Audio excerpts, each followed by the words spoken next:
Please. Thank you, Chuck, and thank you, Ron, for putting on this very important program this morning. Obviously, everybody's here because they see a need for this. And whether it's, as timely as we said, it's always timely to talk about leadership, and it's certainly timely to talk about crises. I also want to thank you for letting me follow these two articulate individuals, and hope that I have a few perspectives to share with you before we start the discussion that might be a little bit different. You started this morning talking about crisis, the definition of crisis. And I looked at that again, in the last few days as I was thinking about coming here to talk to all of you. And I have to share with you that the word crisis is something that I don't like very much. I don't like to use that word. And that might be because I spend too much time working with lawyers. I'm not sure. But to some extent, I think that the word crisis connotes a failure of the leader and the leader's team to make the right decisions at the right point in time. Now, that said, there are times when a leader inherits a crisis because others have done something wrong. They have not managed a critical incident or a critical event in the way that they had been trained to manage that particular incident. And so you have crossed what I consider to be sometimes a very fine line between a critical incident or event and all of a sudden you have a crisis on your hands. A recent example of that most of us have probably heard from the news is the shipwreck that occurred a week ago in Italy. Well, that started out, and let me caveat this by saying I don't have any inside information, and so this is sort of speculation and hypothetical on my part. But it seems to me that you had a critical incident. You had a ship hit a rock. But then you had a leader who had various decision points along the way, various decisions to make that he and his team had to collaborate on. And we're not quite sure, and I'm sure over the next couple of years we'll find out some of the answers as to why certain decisions were made and certain decisions were not made. But that, to me, was the area where the line crossed between dealing with a critical incident or event, which we deal with each and every day, into the next phase, which was, oh my God, there is a crisis. People are dying. So a lot of this comes now from my experience both in law enforcement, where the word crisis gets thrown around a lot because you deal with crisis each and every day.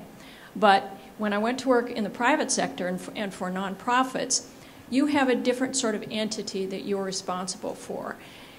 When you work for a public company and they have stockholders, they don't necessarily want to hear about crisis management.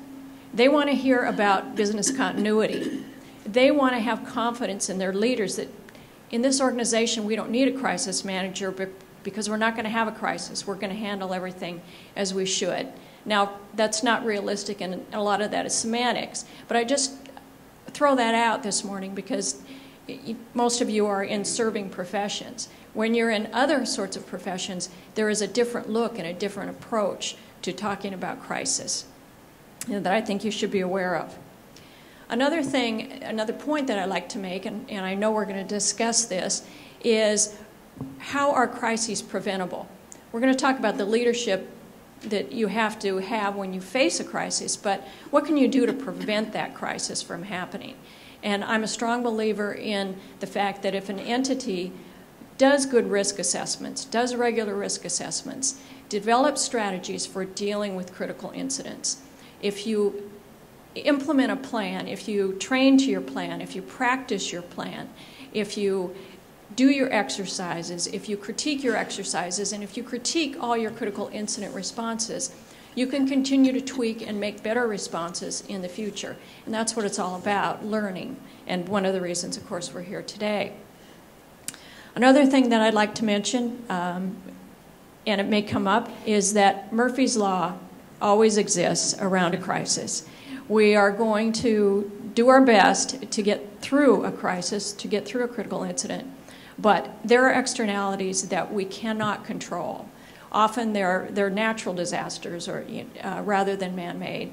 But you can be handling everything well, and all of a sudden, there's a storm and you have no power, and then you have, other ramifications from your critical incident. And the last thing I'd say before I turn it back over to Chuck is that sometimes the crisis goes on because the leaders have covered up the decision points, the bad things that went wrong when they were trying to deal with the incident in the first place.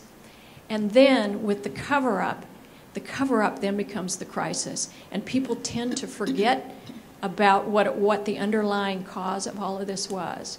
It's that cover-up, it's that breakdown of that ethical and moral code of the leaders that creates the bigger crisis, that creates the destruction of the brand, if you will. If it destroys your reputation, things will go wrong. You have to be upfront about them and admit when you have made a bad decision as a leader. So once again, thank you for this wonderful program, and I look forward to hearing from all of you as well.